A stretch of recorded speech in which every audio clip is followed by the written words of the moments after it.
During the 1988 Major League Baseball regular season, pitcher Orel Hershiser of the Los Angeles Dodgers set the MLB record for consecutive scoreless innings pitched. Hershiser pitched 59 consecutive innings in which opposing hitters did not score a run against him. During the streak, he averted numerous high-risk scoring situations, which are described below both in common language and official baseball play-by-play scoring language, along with the 3 innings that defined the beginning, end and record-breaking inning of the streak. The streak spanned from the 6th inning of an August 30, 1988 game against the Montreal Expos to the 10th inning of the September 28, 1988 game against the San Diego Padres. The previous record of 58 innings was set by former Dodger pitcher Don Drysdale in 1968. As the team's radio announcer, Drysdale called games as Hershiser pursued his record. Commentators have described this streak as among the greatest individual streaks in sports and among the greatest records in baseball history. During the streak, the Elias Sports Bureau changed its criteria for the official consecutive scoreless innings record for starting pitchers from including fractional innings in which 1 or 2 outs had been recorded to counting only complete scoreless innings. Since the streak was active at the end of the 1988 season, it would have spanned 2 separate baseball seasons if Hershiser had pitched any additional scoreless innings to begin the 1989 season. However, he yielded a run in his first inning of work that season, thus ending his streak. The streak only includes innings pitched in the regular season, thus excluding the 8 scoreless innings that he pitched to start Game 1 of the 1988 National League Championship Series on October 4.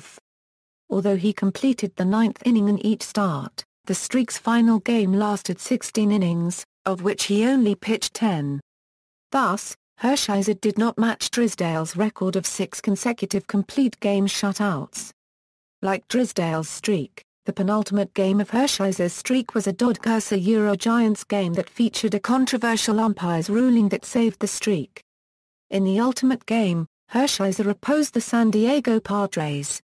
The streak was initially overshadowed by Hershiser achieving 20 wins as well as the race for the NL Young Award between Hershiser and Danny Jackson until Hershiser reached 40 consecutive innings.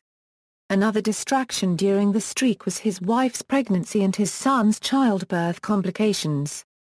The record-setting game was overshadowed by the 1988 Summer Olympics, American football, and baseball pennant races. It was not even broadcast on local television in Los Angeles. Following the regular season, Hershiser was awarded the NL Young Award. He continued to play at a high level in the playoffs, earning both the NL Championship Series Most Valuable Player Award and the World Series MVP Award. That year, he also secured Sportsman of the Year and Associated Press Athlete of the Year honors. Hershiser appeared in the 1989 MLB All-Star Game and continued to be an effective pitcher for many seasons, including 2 additional appearances in the World Series, one of which was preceded by his winning the 1995 AL Championship Series MVP award. Background: Hershiser had been drafted by Dodgers in the 17th round of the 1979 MLB Draft with the 440th overall selection. He made his professional debut with a Class A Dodger farm team in the Midwest League, the Clinton Dodgers, in 1979. He made his MLB debut for the Dodgers on September 1, 1983, against the Montreal Expos. Hershiser made his first start on May 26, 1984, against the New York Mets, and he became a full-time starter in the Dodgers rotation on July 14. Hershiser had pitched a 33-2 a 3-inning scoreless streak in 1984, eventually joining Gaylord Perry and Louis Tiant as the only pitchers between 1963 and 2014 with at least 2 streaks of this length. Hershiser's 1984 streak, which was the longest scoreless inning streak of the year, was broken up on July 24 by a home run by 2-time NL Most Valuable Player Dale Murphy of the Atlanta Braves. His streak included a blown save on July 8 against the St. Louis Cardinals and a 9-inning shutout against the same Cardinals on July 19. Despite an emergency appendectomy that delayed his spring training and shortened his time to get in shape for the season, Hershiser had been NL Baseball Pitcher of the Month in April and a participant in the July 12, 1988 All-Star Game, getting outs against all 3 batters. In the 8 games between July 10 and August 14, in which he was the starting pitcher, Hershiser had a 3.04 win loss record with a 4.76 earned run average, raising his ERA from 2.46 to 3.06.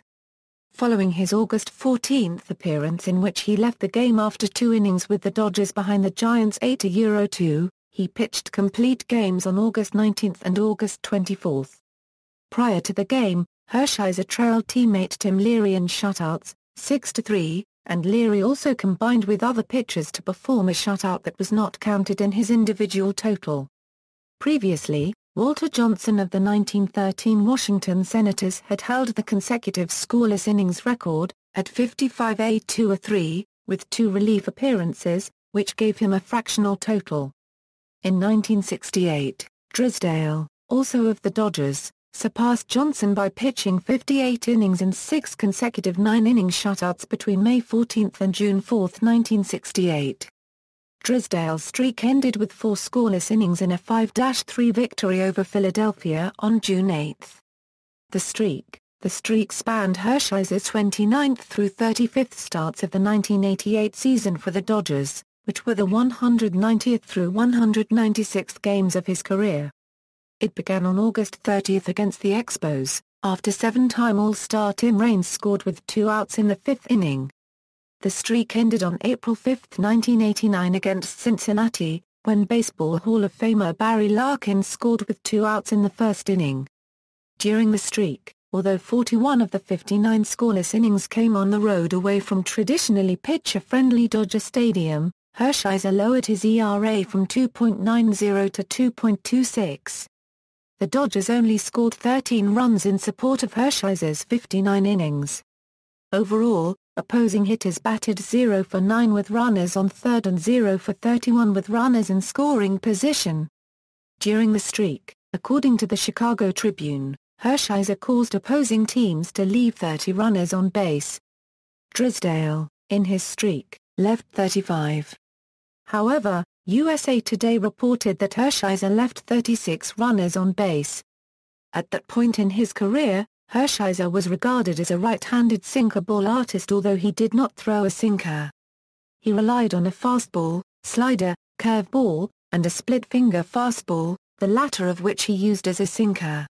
Once Hershiser achieved his 2nd consecutive complete game shutout to reach 22 consecutive scoreless innings, he was lauded for his 20th win in the national press, while the local press praised his serious contention for the NL Cy Young Award that is given to the best NL pitcher. The 20th win had been his preseason goal. His 3rd consecutive complete game shutout, which brought him to 31 consecutive innings, was said in local newspapers to have strengthened his Cy Young Award chances and in national newspapers to have helped his team in the pennant race. There was little emphasis on the historical context of his streak at this point, even among newspapers that headlined the streak. Upon his reaching 40 consecutive innings, most of the national media began to mention that the record was 58. In some papers, Hershiser's approach to the record was being described as a chase. Hershiser, however, said that he was primarily focused on his hospitalized newborn son. After Hershiser reached 49 consecutive innings because of what some sources describe as an umpire's favorable interference ruling on a double play, the sports media compared him to Drysdale, who had a similar incident occurred during his streak. The Houston Chronicle noted that both beneficial calls were in Dodgers-Giants games. However, the press also noted that Hershiser needed another complete game shutout to tie Drysdale and pass Johnson on the all-time consecutive scoreless innings list. In addition to covering the record pursuit, some sports writers perceived that Hershiser had taken a commanding lead in the Cy Young Award race. Despite the official ruling by MLB statistician Seymour Siwat that only full innings of starting pitchers count toward the record, some of the press continued to refer to the record as 58-2-3 innings. The pennant race also continued to draw attention as the Dodgers closed in on the division title. An Associated Press story noted that it was Hershiser's 8th consecutive complete game and 15th of the season and Hershiser's 5th consecutive complete game shutout. As Hershiser's last remaining start approached, The media mentioned that he needed one more complete game shutout to tie the all-time record. When the total reached 49, Hershiser first began to feel that the record was within reach. Not only were his teammates too superstitious to talk to him about the streak, but Dodgers announcer Drysdale also avoided the subject when talking to Hershiser for fear of jinxing him. Hershiser was not superstitious about the record, saying, "I'm pretty loosey-goosey about it. I talk about it all the time. I'm not superstitious." August 30, 1988, the Dodgers entered the game with a 76-54 record and a 6.5-game lead in the NL West over the Houston Astros, while the Montreal Expos were 11 games back in third place in the NL East with a 66-64 record entering the game. With the August 30 win, the Dodgers retained their 6.5-game lead. The win marked the Dodgers' fifth consecutive win in 12 out of 15. Hershiser contributed a two-run double in the second inning to help the Dodgers build a 3-0 lead. After Hershiser gave up 2 runs in the fifth, no base runners reached second base against him in the final 4 innings, thus marking the first 4 scoreless innings of his streak. The game marked Hershiser's third consecutive and 10th complete game of the season. Following the game, his 2.84 ERA ranked third on the team behind Tim Leary and John Tudor. September 5, 1988, Hershiser had been scheduled to pitch against the NL-leading New York Mets on Sunday, September 4, but a rainout delayed his performance. The Dodgers entered the game with a 77-57 record and a 5-game lead in the NL West over the Astros, while the Atlanta Braves were 31 games back in 6th place in the division with a 46-88 record entering the game. With the September 5 win, the Dodgers retained their 5-game lead. Hershiser struck out Dale Murphy 4 times, once resorting to a rare sidearm curveball to do so, to the dismay of pitching coach Ron Perranoski, who worried about injuries caused by sidearm pitching.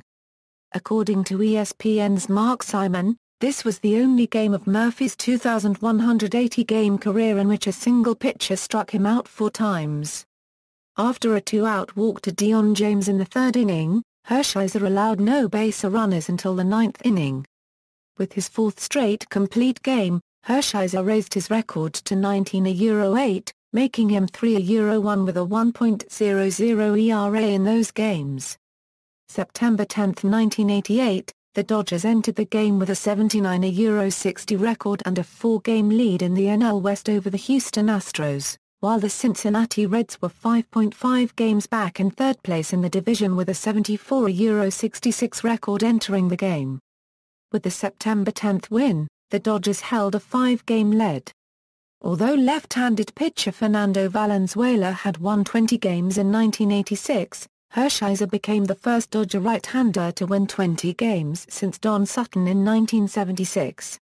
Hershiser said, about reaching this accomplishment, "It's a goal that the world sets as a standard, and when you reach it, it's a great feeling."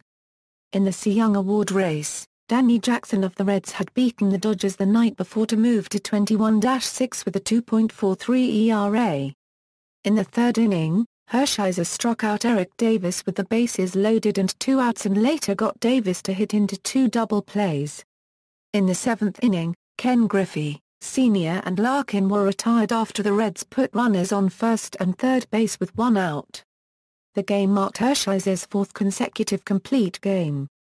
September 14, 1988, the Dodgers entered the game with an 83-60 record and a 6.5-game lead in the NL West over the Astros, while the Atlanta Braves were 34 games back in 6th place in the division with a 49-94 record entering the game. With Hershiser's September 14 win, the Dodgers maintained a 6.5-game lead. Hershiser's record on the season against the Braves was 5-0 with a 1.29 ERA. The game marked only the 3rd time in 1988 that he pitched on 3 days rest. With the streak at 31 innings, Hershiser tied Jackson in number of wins, and moved into a tie for the 6th longest scoreless streak for the franchise since the 1958 relocation to Los Angeles. Although Drysdale's record was mentioned after he reached 31 consecutive innings, the focus of the media was on the Cy Young Award race with Jackson. The win was Hershiser's seventh consecutive against the Braves, a streak that began on September 13, 1987. The Braves opened the third inning with back-to-back singles by Ozzie Virgil and Terry Blocker. Hershiser responded by striking out opposing pitcher Rick Mahler and Ron Gant and then retiring Jeff Blauser on a fly ball to left. In the seventh inning, a double by Andrew "Copyright" S. Thomas was followed with an error by Franklin Stubbs, giving the Braves runners at first and third. Hershiser loaded the bases with an intentional walk before retiring Mahler and Gant again. Gant's flyball sent Gibson to the outfield wall. Hershiser felt this was his worst outing of his 6 consecutive complete games, saying, "It was the worst I've thrown in the last 5 or 6 starts. I was really inconsistent. I didn't have good stuff or location. I couldn't establish a pattern.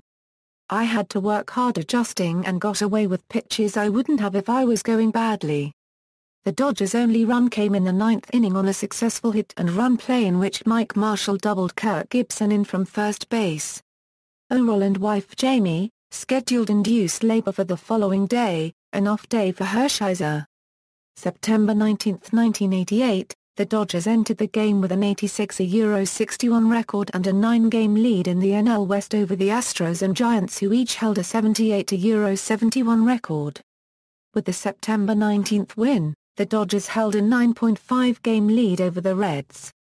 The game marked Hershiser's second consecutive 1-0 victory. The game marked Nolan Ryan's final start for the Astros. He pitched 2 innings before leaving the game due to a hamstring cramp. Hershiser retired the final 13 batters in a row.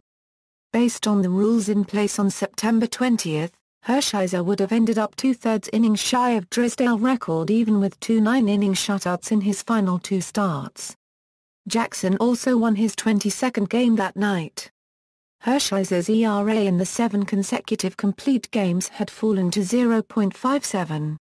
Houston's strongest scoring opportunities came about due to Dodger errors. Kevin Bass recorded a 2-out single followed by a stolen base.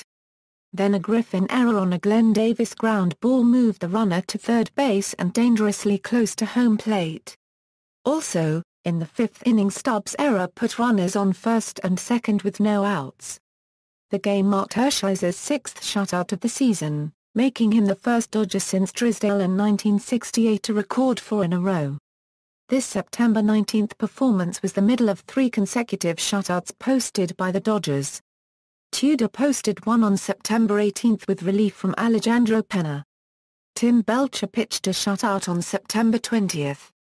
On September 19, Hershiser's 4-day-old son Jordan was suffering from fluid buildup in his lungs in a Pasadena hospital. Hershiser, by winning that day, reduced the Dodgers' magic number to 5 over the Reds. Publications such as the New York Times, Chicago Tribune and the Los Angeles Times began to take note of the streak length and the nearer horizon of the record as Hershiser reached 40 consecutive innings with this win. Several Canadian newspapers even used the word chasing to note Hershiser progress. For example, the Ottawa Citizen ran a story entitled "Hershiser Chasing Record." September 23, 1988, in order that Hershiser and the rest of the staff could have their normal number of days of rest heading into the playoff series that could start as early as October 3, Hershiser pitched on only 3 days rest rather than making his regular start on September 24. The Dodgers entered the game with an 89-63 record and an 8-game lead in the NL West over the Cincinnati Reds, while the San Francisco Giants were 10.5 games back in 4th place in the division with a 79-74 record entering the game. With the September 23 win, the Dodgers retained an 8-game lead over the Reds. The victory reduced the Dodgers' magic number to 2. The game marked Hershiser's 8th consecutive complete game and 15th of the season and Hershiser's 5th consecutive complete game shutout, which stretched his consecutive scoreless inning streak to 49. Following the game, Hershiser was quoted as saying, "I want to keep putting zeros up there not because of the streak, but for the team. I want to stay hot right up through the playoffs."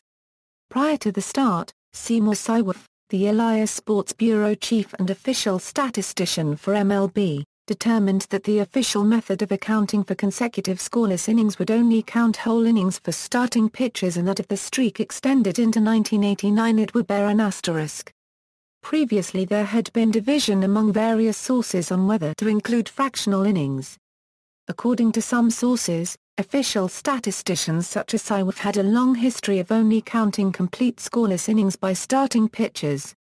Hershiser's September 23 shutout moved him to third on the all-time consecutive scoreless innings list, behind Johnson and Drysdale. He also passed Carl Hubbell and G. Harris Doc White, who each had streaks of 45 innings on the newly redefined records list, and Bob Gibson, who had a streak of 47 before the record was redefined. Hershiser also became one of 3 pitchers to throw 5 consecutive shutouts, joining Drysdale, who did it in 1968, and White, who did it in 1904. His 23 wins were the most by a Dodger since Sandy Koufax had won 27 games in 1966. During the third inning of the September 23 game, according to articles written by ESPN and the Los Angeles Times, after Jose Copyright Uribe and Etley Jamaica got on base with consecutive singles, Brett Butler grounded into a force out at second base to leave Uribe on third and Butler on first. When Ernie Riles hit a ground ball, Butler interfered with Dodger shortstop Alfredo Griffin, causing a bad throw and breaking up the double play. A run was posted on the scoreboard after Uribe crossed home plate. However, Bob Engel ruled the double play had been broken up by interference, making the play a double play. This allowed the streak to continue beyond 42 innings. Contemporaneous sources such as the Washington Post and Los Angeles Times noted that when Butler swiped at Griffin's leg, Griffin threw over the head of Tracy Woodson. Other contemporaneous sources such as Sports Illustrated and USA Today said that Paul Runge ruled that Butler had interfered with second baseman Steve Sax's relay throw to Griffin. Several sources noted that late in Drysdale's streak, Drysdale benefited similarly when Harry Wendelstedt nullified Dick Dyett's bases-loaded hit by pitch for failing to attempt to avoid the pitch. Hershiser retired the side in order in the 4th, 5th and 6th innings. In the game, Giants manager Roger Craig made what some describe as a questionable pinch-hitting substitution. In order to contest Hershiser with a left-handed batter, with runners on first and second and 1 out, he substituted rookie Francisco Melendez for Robbie Thompson, which resulted in an inning-ending double play. That day, USA Today claimed Dodgers manager Tommy Lasorda had determined his postseason pitching rotation with Hershiser slated for Game 1 of the NLCS, but Lasorda denied having any plan in place for a playoff appearance that had not yet been clinched. The Dodgers' runs came on Mickey Hatcher's first home run of the season in the 8th inning. September 28, 1988, as his turn in the rotation approached, Hershiser joked that he would skip a start and rest for the playoffs rather than pursue the record. The Dodgers had clinched the NL West on September 26.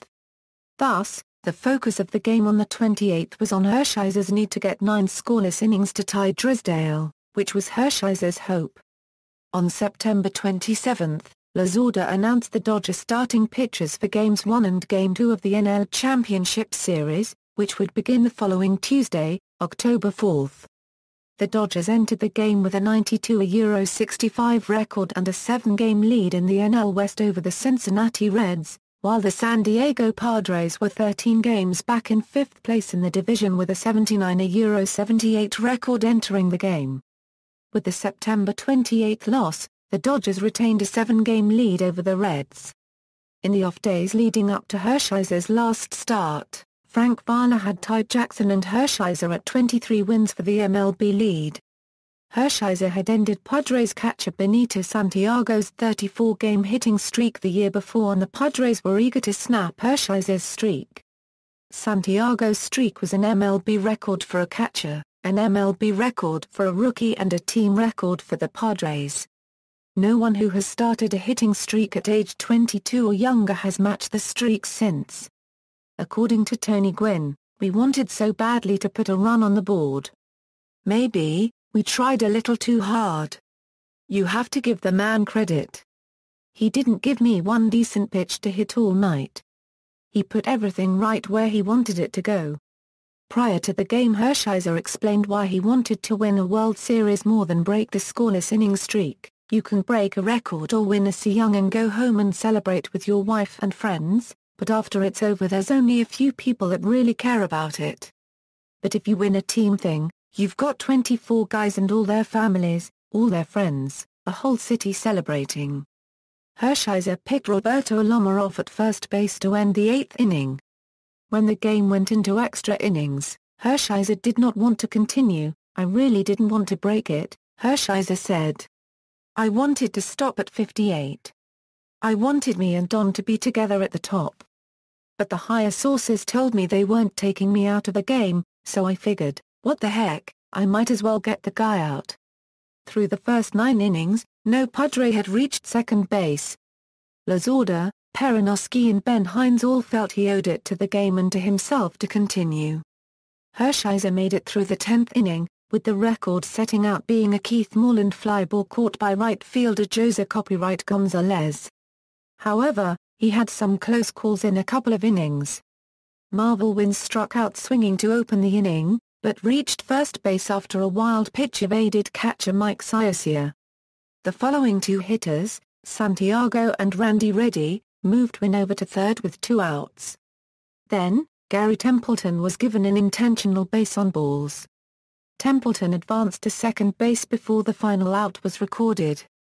Even after achieving the record, Hershiser expressed regret, "Because of respect for Don and respect for the record, I don't think I should have walked to the mound in a situation where I'm supposed to be resting for the playoffs, just to beat a record. That would have tarnished the whole thing." According to some sources, Drysdale was the person who convinced Hershiser to take the mound for the 10th inning, saying, "I gave him a kick in the pants and told him to get out there and go as far as he can." However, other sources state that Drysdale merely said that if he had known about Hershiser's hesitance to break the record, he would have reassured him, saying, "I'd have kicked him right in the rear if I had known that. I'd have told him to get his bums out there and get them." When the 10th inning ended, giving Hershiser the record, he stood bent with his hands on his knees for a long moment after the final out and then was inundated by teammates pouring out of the dugout to congratulate him. Drysdale served as the Dodger radio broadcast announcer with Van Scully that year. As Hershiser left the mound with the record in hand, he was searching for Drysdale and saying, "Where is Drysdale? I've got to find Drysdale." Drysdale was on hand to congratulate Hershiser after the game. In fact, when Hershiser returned to the dugout, Drysdale was waiting with his microphone for an interview. During Hershiser's streak he posted 59 IP, 0 runs, 31 hits, 38 strikeouts, 10 walks, and 3 extra base hits, while Drysdale had posted 58 IP, 0 runs, 28 hits, 45 strikeouts, 10 walks, and 3 extra base hits. Drysdale maintained the record for consecutive shutouts because Hershiser did not pitch beyond the first 10 innings of his September 28 start due to the fact that it lasted 16 innings. Hershiser's record was overshadowed because the 1988 Summer Olympics and the start of the 1988 National Football League season occurred at the same time. Los Angeles had 2 NFL teams at the time. Additionally, baseball fans were more concerned with pennant races. Furthermore, 4 of the final 5 games in the streak were played in the Pacific time zone, limiting the game's visibility to the rest of the country. Controversially, KTTV Channel 11 did not broadcast either the September 26 game in which the Dodgers clinched the NL West or the September 28 game in which Hershiser set the record. Instead, it showed Friday the 13th and the Funhouse on September 26 and 28, respectively. The record-setting game drew an attendance of 22,596. October 4, 1988, the New York Mets concluded the regular season with a record of 100-60 while the Dodgers had a 94-67 record.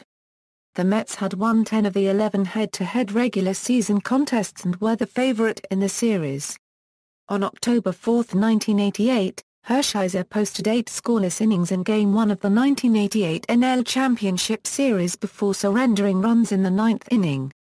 In both the third and sixth inning the Mets got 2 runners on base only to have the next hitter hit an infield ground ball against Hershiser. When Greg Jeffries got a sinker down the middle, he led off the ninth inning with a single and reached second base on a ground out in a hit-and-run play with Keith Hernandez. Jeffries recorded his third hit in 4 at-bats in his first ever appearance against Hershiser. With Jeffries on second, Darryl Strawberry posted an RBI double on a pitch he described as up in the strike zone.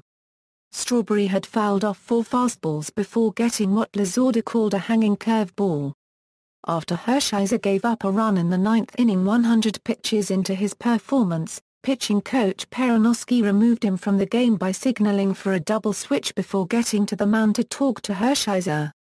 The Dodgers bullpen had led the league in saves that year. Howell had recorded 18 consecutive scoreless innings in relief. Howell's scoreless streak was longer in calendar days, his last runs allowed occurring on August 11. It had been 35 days since anyone had scored a run against Hershiser. Controversially, Mets pitcher David Cone attributed Hershiser's success to luck after the Mets rallied to score against him in the ninth inning. The Mets went on to add 2 more runs on a ball that John Shelby could not secure until it first hit the ground. The ball bounced out of his glove as he lunged for the catch, yielding the tying and winning runs. Despite the results, Hershiser's scoreless inning streak in the regular season was still intact at 59 consecutive innings, as the runs scored against him on October 4 were in the postseason. April 5, 1989, the Dodgers entered the game with a 0-1 record, having lost to the Reds, who were 1-0 the day before. As Hershiser prepared for his first start, he said that the continuation of the streak via the asterisk did not mean much to him and that in his mind the streak was already over. His mound opponent was Tom Browning, who had pitched a perfect game the last time he had faced the Dodgers. Todd Benzinger drove in Larkin to end Hershiser's streak in the first inning and Hershiser was tagged with his first loss since August 24. The Dodgers endured 3 errors and a passed ball in the game. Leadoff hitter Larkin chopped a ground ball over Hershiser into center field. Hershiser's pickoff throw hit Larkin's armpit. After Hershiser retired Chris Sabo and Eric Davis via strikeout, he walked Cal Daniels, who had a career .500 batting average and 4 home runs against Hershiser, on 4 pitches. Then Benzinger, who Hershiser was not familiar with, singled through the right side of the Dodger infield to score Larkin, thus ending Hershiser's streak. Howell did not allow an earned run in his second 1989 outing on April 10. Thus, Howell's streak went from August 11, 1988, through April 9, 1989. Reaction and outcome: it had been unlikely that Hershiser would ever become a successful pitcher.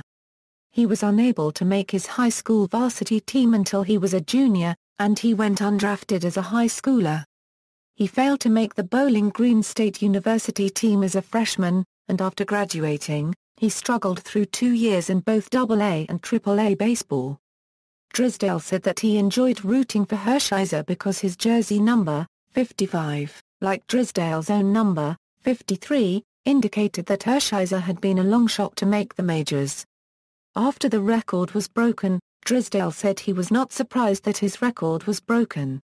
Even though Hershiser had the second-best career ERA among active pitchers, he believed that someone would surpass the record because he did not feel he was that great a pitcher, saying, "I think someone's going to break it from me because I know I'm not any big deal." After his NLCS Game 1 performance, Hershiser went on to post a 21-1 a 3 scoreless innings streak in the 1988 NL Championship Series and 1988 World Series, winning both the NL Championship Series Most Valuable Player Award and the World Series MVP Award. Hershiser also won the 1988 NL Cy Young Award. Hershiser's season was recognized outside of baseball as well. He earned the Sportsman of the Year from Sports Illustrated in December and Associated Press Athlete of the Year in January 1989, becoming the first non-Olympian to win the award in an Olympic year in 20 years.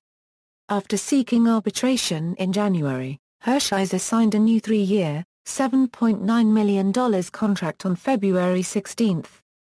Hershiser's annual salary of $2,766,667 moved him ahead of Cal Ripken as baseball's highest-paid player at the time. Following his success of the 1988 season, Hershiser realized any future exploits would be seen comparatively as a failure, even as he began spring training in 1989 with the streak still active. Hershiser's combined single-season total of 303 innings pitched including both the regular season and postseason has not been surpassed since 1988. Nonetheless, he would lead the NL in innings pitched for a third consecutive season in 1989. Hershiser's statistics in 1989 were nearly identical to 1988 except for his win-a-Euro loss record. 2 wins during the 1988 streak were against the Atlanta Braves. Hershiser would eventually win 12 consecutive decisions against the Braves. His win-a-Euro win on September 14 over the Braves and win-a-Euro win over the Astros on September 19 were the last of his 3 career win-a-Euro victories. After posting 7 shutouts in his previous 11 starts, he was only able to tally 6 more in his remaining 319 career starts. Hershiser was selected to the 1989 MLB All-Star Game and also contributed to 2 Cleveland Indians World Series runs, earning another League Championship Series MVP in 1995. Historical context: sports historians consider Hershiser's record to be among the greatest streaks in sports history and among baseball's most outstanding records. ESPN's Jeff Marin named it the 3rd greatest individual streak in sports history, behind Joe DiMaggio's 56-game hitting streak and Edwin Moses' 107 straight hurdles finals wins. In baseball's top 100, the game's greatest records by Kerry Banks, Hershiser's streak is ranked as the 7th greatest baseball record. The record that Hershiser broke was regarded as one of the most unbreakable records in baseball. In 2013, the 25th anniversary of Hershiser's record-breaking season was widely heralded in the press. ESPN, Los Angeles Daily News, and SB Nation are among the media outlets that covered the anniversary. SB Nation ran stories on the 25th anniversary of each of Hershiser's starts during the streak. Baseball Digest celebrated the accomplishment with stories during the 10th, 15th and 20th anniversary seasons. Subsequent challenges: in the first 25 years after Hershiser recorded his streak, the closest challenge came from Brandon Webb of the 2007 Arizona Diamondbacks, who pitched 42 consecutive scoreless innings. Greg Maddux and Kenny Rogers were the only other pitchers to have reached 39 innings in that time period. R.A. Dickey threw a streak of more than 32 consecutive scoreless innings that broke the Mets franchise record in 2012. The streak was said to have been controversially snapped by baseball etiquette against running up the score. Mets manager Terry Collins opted not to position his infield in with a runner on third and 1 out with a 9-0 lead, allowing a routine ground ball to shortstop to score a runner and end Dickey's streak. In June-July of 2014, Dodgers ace Clayton Kershaw pitched 41 consecutive scoreless innings, before giving up a solo home run to Padres Chase Headley on July 10. References. External links: Hershiser's 1988 Gamalog at baseball-reference.com